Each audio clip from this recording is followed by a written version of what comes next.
నమస్కారం. తెలుగు పోస్ట్ ఛానల్కి స్వాగతం. మనం లీగల్ అవేర్నెస్ ప్రోగ్రాంలో మేధో సంపత్తి హక్కుల గురించి తెలుసుకుంటున్నాము. ప్యాటెంట్స్ గురించి మనం ఇదివరకు మాట్లాడుకున్నాం. ప్యాటెంట్స్ వల్ల ఉపయోగాలు ఏంటి, ప్యాటెంట్స్ వల్ల ఎలా డబ్బులు సంపాదించవచ్చో మనం చూసాము. ఇంకో మేధో సంపత్తి హక్కు మనకి కాపీ రైట్స్. కాపీ రైట్ అనగానే మనకి తెలిసేది ఏంటంటే, కాపీ చేయకుండా ఉంచడానికి ఒక రైట్ ఇస్తారు. ఆ రైట్ని కాపీ రైట్ అంటాం మనం. కాపీ రైట్ ముందు ఎక్స్ప్లెయిన్ చేసే ముందు నేను ఐడియా ఎక్స్ప్రెషన్ డైకాటమీ అనే థియరీ చెప్తాను. కాపీరైట్ వచ్చేసి ఐడియాకి ఇవ్వరు. మీకు ఎంత పెద్ద ఐడియా ఉన్నా సరే ఆ ఐడియాకి కాపీరైట్ రాదు. ప్యాటెంట్స్కి ఎప్పుడైతే ఐడియాకే ఇస్తామో ప్యాటెంట్స్ అంటున్నామో, కాపీరైట్కి ఐడియాకి ప్రొటెక్షన్ ఉండదు. కాపీరైట్ ప్రొటెక్షన్ ఇచ్చేది ఎక్స్ప్రెషన్కి ఇస్తారు. అంటే మీ వ్యక్తపరిచిన భావానికి కాపీరైట్ ఉంటుంది తప్ప మీ ఐడియాకి కాపీరైట్ ఉండదు. దీనికి ఒక చిన్న ఎగ్జాంపుల్ చెప్తాను నేను.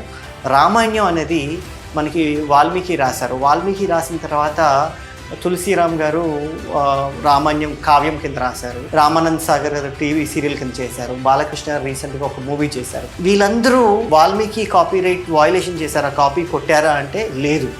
ఎవరి ఎక్స్ప్రెషన్కి వాళ్ళ కాపీరైట్ వచ్చింది. వాల్మీకి ఎక్స్ప్రెషన్ కాపీరైట్ ఉంది, తులసీదాస్కి తులసీదాస్ కాపీరైట్ ఉంది, రామానంద్ సాగర్ కాపీరైట్ ఉంది, అండ్ బాలకృష్ణ మూవీ కాపీరైట్ ఉంది.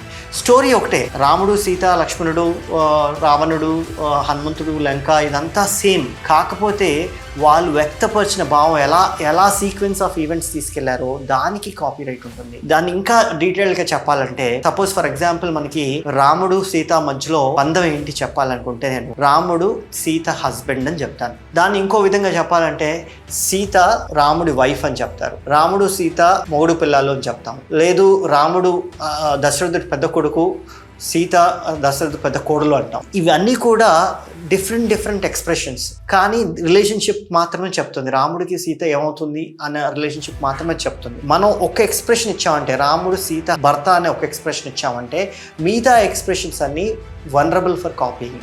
మిగతా అన్ని కాపీ చేసుకోవచ్చు వేరే వాళ్ళు. మనకు ప్రొటెక్ట్ అయ్యేది ఈ ఒక్క ఎక్స్ప్రెషన్. మిగతా ఎక్స్ప్రెషన్స్ అన్ని వేరే వాళ్ళు, అంటే మీ స్టోరీని చదివి మీ స్టోరీ అర్థం చేసుకొని వాళ్ళంతలో వాళ్ళు రాసుకున్నారంటే అది వాళ్ళ ఎక్స్ప్రెషన్ అయిపోతుంది. వాళ్ళు కాపీ కొట్టినట్టు కాదు. మీది యాజ్ ఇట్ ఈస్ తీసుకెళ్ళి కాపీ చేసి వాళ్ళ దాంట్లో పెట్టుకుంటే అది కాపీరైట్ ఇన్ఫ్రించ్మెంట్ అవుతుంది తప్ప వాళ్ళంతలో వాళ్ళు సొంతగా రాసుకుంటే అది కాపీరైట్ ఇన్ఫ్రించ్మెంట్ అవ్వదు. తర్వాత ఎవరు కాపీరైట్ ఓనర్ అని చెప్పడానికి కాపీరైట్ చట్టంలో సెక్షన్ 17 చెప్తుంది.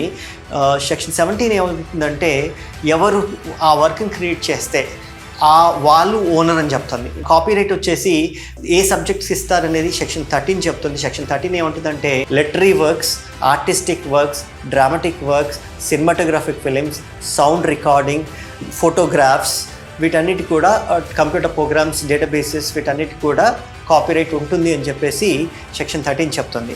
అయితే సెక్షన్ 17 ఏముంటుందంటే, ఇది ఎవరు తయారు చేస్తారో, ఎవరు క్రియేట్ చేస్తారో వాళ్ళే ఓనర్.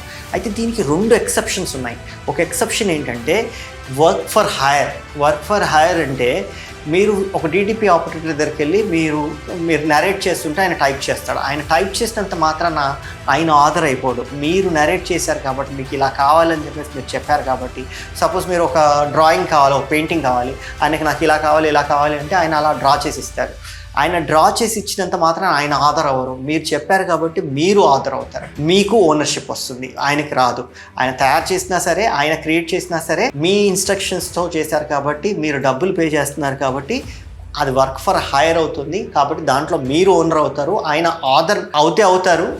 కొన్ని సందర్భాల్లో ఆధార్ కూడా అవరు. ఆయన ఓన్లీ మీ ఇన్స్ట్రక్షన్స్ని మీరు డిక్టేట్ చేస్తుంటే టైప్ చేశారనుకోండి, మీ ఐడియాని ఆయన టైప్ చేశాడు కాబట్టి, మీ వర్క్ని ఆయన టైప్ చేశారు కాబట్టి ఆయన ఆధార్షిప్ కూడా ఇవ్వరు. ఓన్లీ ఆయన అసిస్ట్ చేసినట్టు.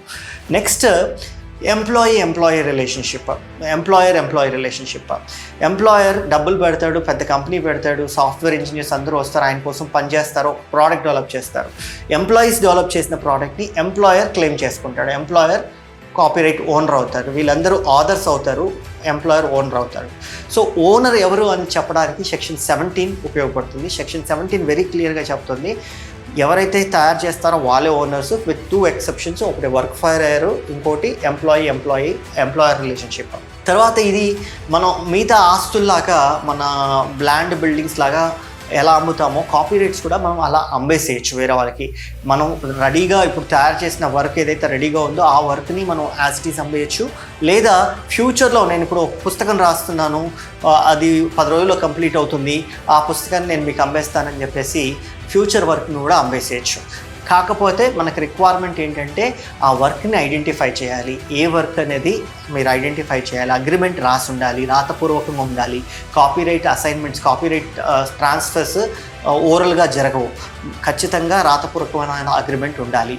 అగ్రిమెంట్లో మీరు టర్మ్ మెన్షన్ చేయకపోతే, అంటే మీరు మామూలుగా మనం ఒక బిల్డింగ్ అమ్మేస్తే అది యాజ్ ఇట్ ఈజ్ మొత్తం మన దగ్గర నుంచి వెళ్ళిపోయి కొత్త ఓనర్ దగ్గరికి వెళ్ళిపోతుంది, మళ్ళీ మన దగ్గర రాదు. కానీ కాపీరైట్లో అలా కాదు. కాపీరైట్ ఏమవుతుందంటే మనం అమ్మేసిన తర్వాత కూడా అతను ఆ వర్క్ని మార్కెట్లో పెట్టకపోతే సంవత్సరం లోపల మళ్ళీ మనకి వెనకాలకు వచ్చేస్తుంది, టర్మ్ ఏం మెన్షన్ చేయకపోతే. అందుకే చాలా వరకు agreements, copyright agreements perpetual term అంటారు. పర్ఫెక్చువల్ టర్మ్ అంటూ ఏముండదు. Copyright term of the copyright వచ్చేసి lifetime author plus 60 years literary. So అంతవరకే ఉంటుంది. కానీ వీళ్ళేమో పర్ఫెక్చువల్ టర్మ్ అని పెట్టుకుంటారు. పర్ఫెక్చువల్ టర్మ్ అంటే ఎల్లకాలం అని. ఎల్లకాలం అలా ఉండకూడదు. సో అగ్రిమెంట్లో మీరు టర్మ్ ఏమి రాయకపోతే మీకు ఆటోమేటిక్గా 5 సంవత్సరాల తర్వాత మళ్ళీ మీకు వచ్చేస్తుంది. అంటే మీరు అమ్మేసిన వస్తువు కూడా మీరు మళ్ళీ వెనకాలకు వచ్చేస్తుంది, మీకు ఓనర్షిప్ వచ్చేస్తుంది మీరు టర్మ్ రాయకపోతే. అందుకే ఆ కాపీరైట్ అగ్రిమెంట్స్ చాలా జాగ్రత్తగా రాయాలి. కాపీరైట్ అగ్రిమెంట్స్లో టర్మ్ అనేది మెన్షన్ చేయాలి. టర్మ్ మెన్షన్ చేసిన తర్వాత కూడా టర్మ్ అంతా రాసి అంతా బాగానే ఉంది, అతనికి ఇచ్చేసాము, అతను దాన్ని మార్కెట్లో కమర్షియలైజ్ చేయలేదు, అంటే పబ్లిష్ చేయలేదు ఆ బుక్ని. ఆ సినిమాని మనం సపోజ్ సినిమా అనుకుందాం, సినిమా ఒక మూవీ వీడియో చేసాము, ఆయనకి ఇచ్చేసాము, ఆయన ఆ వీడియోని మార్కెట్లో రిలీజ్ చేయలేదు. అప్పుడు ఆటోమేటిక్గా 1 year తర్వాత మళ్ళీ అది ఓనర్కి వచ్చేస్తుంది, ఎవరైతే తయారు చేశారో వాళ్ళకి వెనకాలకు వచ్చేస్తుంది. సో 1 year టైం ఫ్రేమ్ మాత్రమే ఉంటుంది పబ్లిషర్కి పబ్లిష్ చేయడానికి. పబ్లిష్ చేయకపోతే ఆటోమేటిక్గా అది వెనకాలకు వచ్చేస్తుంది. ఇది section 18 and section 19 of the copyright యాక్ట్లో ఎక్స్ప్లెయిన్ చేశారు క్లియర్గా. అయితే కాపీరైట్ ఇన్ఫ్రించ్మెంట్ అని దేన్ని అంటాం? సెక్షన్ 51లో కాపీరైట్ ఏంటి కాపీరైట్ ఇన్ఫ్రించ్మెంట్ అనేది డిఫైన్ చేసింది సెక్షన్ 51. కానీ దీనికన్నా ముందు సెక్షన్ 14లో మీనింగ్ ఆఫ్ ది కాపీరైట్ అంటే ఏంటి అనేది చెప్పారు. కాపీరైట్ అంటే ఏంటి అనేది అంటే మనకి రీప్రొడక్షన్, అంటే మనం క్రియేట్ చేసిన వారికి మళ్ళీ ఇంకో పీస్ తయారు చేసుకోవాలంటే ఆ రైట్ కాపీరైట్ ఓనర్కే ఉంటుంది. అది సెక్షన్ 14 చెప్తుంది. అయితే సెక్షన్ 14లో ఒక పదం యూజ్ చేస్తారు, దాన్ని ఏమంటారంటే సబ్స్టాన్షియల్ సిమిలర్. సబ్స్టాన్షియల్ సిమిలర్ అంటే అంటే మన వర్క్ని ఎగ్జాక్ట్గా కాపీ కొడితే కాపీరైట్ ఇన్ఫ్రించ్మెంటే. లేదు దాంట్లో కొంచెం పోర్షన్ ఏదైనా తీసుకొని వేరే వర్క్లో పెట్టుకున్నారంటే అది కాపీరైట్ ఇన్ఫ్రించ్మెంట్ అవుతుంది. అయితే ఈ సబ్స్టాన్షియల్ సిమిలారిటీ అనేది సబ్జెక్టివ్. నాకు సబ్స్టాన్షియల్ సిమిలారిటీ అయింది, మీకు సబ్స్టాన్షియల్ సిమిలారిటీ అవ్వకపోవచ్చు. సో జడ్జిని మనం కన్విన్స్ చేయాలి. నా బుక్లోని మూలం తీసుకొని ఆయన వేరే బుక్ రాశాడు, వేరే బుక్ రాసేటప్పుడు నా బుక్లోని మూలాన్ని మొత్తం అంతా కాపీ కొట్టాడు.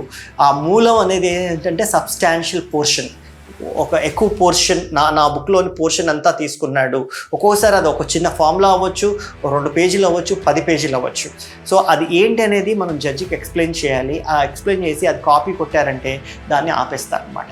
సో ఇది కాపీరైట్ చట్టం గురించి నేను చిన్నగా చెప్పాను. మనం కమింగ్ వీడియోస్లో కాపీరైట్ కేసెస్ గురించి తెలుసుకుందాం. ఏం కేసెస్ అయ్యాయి, ఎలా ఈ కాపీరైట్ని మనకి ఉపయోగించాలి, ఎలా దీని నుంచి ఇన్ఫ్రించ్మెంట్ నుంచి తప్పించుకోవాలి, ఇలాంటి అన్ని వీడియోస్ చేస్తుంటాను. మీరు తెలుగు పోస్ట్ ఛానల్ని లైక్ చేయండి, సబ్స్క్రైబ్ చేయండి.